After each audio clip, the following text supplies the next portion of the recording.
Hello, in this video, I will explain to you on how to solve this problem. Number 41, write the nodal equation using the general approach for network of figure 8.132 and find the nodal voltage. Okay, let's answer the question A and B first, because from there we can answer question C and D, right? So we have to use the nodal analysis. So we are given here, this is our reference node or our ground. So what does that mean? That means that the voltage here will equal to 0. Good. And then let's name this here as V1. And let's also name this node here as V2. And then let's assume the direction of the currents. For the one which the current source, I just follow the arrow here. This is going down, so I will assume that this branch also going down, right? Just follow it. And similarly, I have this one is going down, so I will have it going down too. And for the other, for vertical component, I usually goes to the ground, so we will have this one going down and this one also going down. Good. And for the horizontal component, I usually goes to the right like this. Good. Now all that we need to do is we need to do KCL at node V1 and at node V2. So let's first do that. So we will have to use KCL at V1. KCL said that the sum of the current that goes in will equal to the sum of the current that goes out. Okay, let's see here at V1. Is there any current that goes in? This goes out, and this goes out. So there is no current that goes in, so I will have 0 on the left hand side. And then on the right hand side here, I will have this current here, but this one will be V1 here, where the current comes from, minus where the current goes to. So V1 minus 0. So I have V1 minus 0 divided by the resistance between them, which is 2 ohm. So I have 2 ohm here.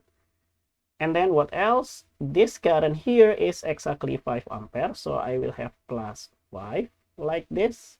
And this current here is, so I have plus V1 where the current comes from, minus V2 where the current goes to, divided by 8. Good. Now we need to cancel out the denominator. Multiply both sides here by 8. So we will have 0 on the left hand side, and then 2 and 8 will cancel into 4, so I will have 4V1. And then we will have 5 times 8, that will be 40. And then 8 and 8 will cancel each other, so we'll have V1 minus V2. Good. Now we will have 5V1, right? So we'll have 5V1 minus V2, and that will equal to minus 40. Good. Nothing that we can do from here. Let's save this as equation number 1. Okay, now let's do another KCL, but this time at V2. KCL at V2. KCL said that the sum of the current that goes in will equal to the sum of the current that goes out. Okay, let's see here at V2. The only current that goes in is this one, right? So we will have V1, where the current comes from, minus V2, where the current goes to, divided by the resistance between them, and that is 8 ohm. Good. And that will equal to this current here, which is 3 ampere.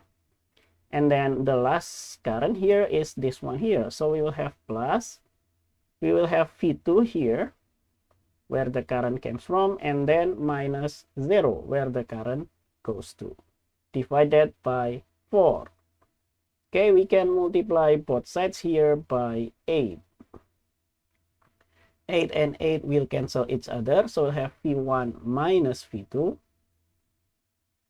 And then we will have 24 here, and then plus 4 and 8 will cancel into 2, so I will have 2V2. Good. Now let's move this to the left hand side. So we'll have V1 minus 3v2, that will equal to 24. Good. And we have answered the question A. We have two equations, right? So we will have this one as equation number 1, and this one is equation number 2. And equation number 1 and 2 is the nodal equation. So that is for question A. And then we need to solve it, right? So we will have to solve it for B. We need to solve 1 and 2. Solve 1 and 2. And the fastest way to do that is by using calculator. Okay. So let's set this up as equation solver, this button, and equation solver is number 5. We have two variables, which is number 1. And let's plug the coefficient. So I will have 5 minus 1 and then minus 40. Good. And this one here, I will have 1 minus 3 and then 24. Good. So now we will have V1 here is minus 10.29. So V1 is minus 10.29. Okay, the unit is volt. Then what is V2? V2 here is the Y value, right? So we'll have minus 11.43. Minus 11.43. And the unit here also volt. Good. And now we can just keep the answer for question B for answering question C and D. Okay, let's clean this up. Okay.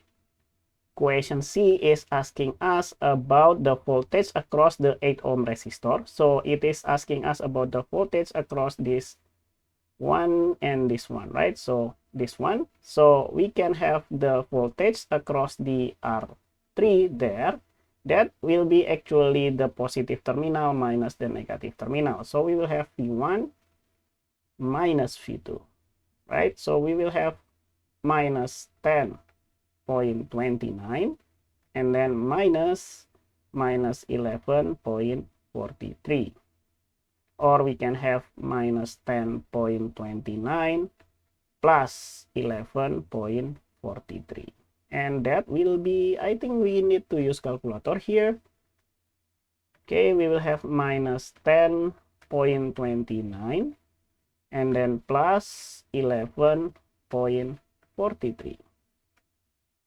And we will have 1.14, and the unit here will be in volt. So that will be the voltage across R3. Good. And then find the current through this 2 ohm and 4 ohm resistor. Okay, good. For question D, let's find out the current through this 2 ohm resistor. So I of R1. Okay, that will be V1 minus 0, right? So we'll have V1 minus 0 divided by the value of R1.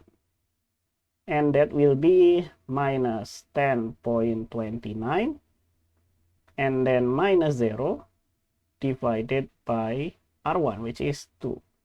So we will have the value here is minus 10.29 divided by 2. And we'll have minus 5.15, minus 5.15, and the unit here will be in ampere. Good. And then for R2 here, IR2, we can actually play the same game, but this one will be our V2 minus 0 divided by R2. Right? But then V2 is minus 11.43 and then minus 0 divided by 4. And that should be, okay, what is it? Minus 11.43 divided by 4. And I will have minus 2.86. Minus 2.86. And the unit here will be in ampere. And I think we have answered all the question for this problem. And that's all for this problem. As usual, thank you for watching. If you got any questions, send me your problem to this email here, rdsatria11@gmail.com. Okay, Thank you for watching and see you in the next video. Bye bye.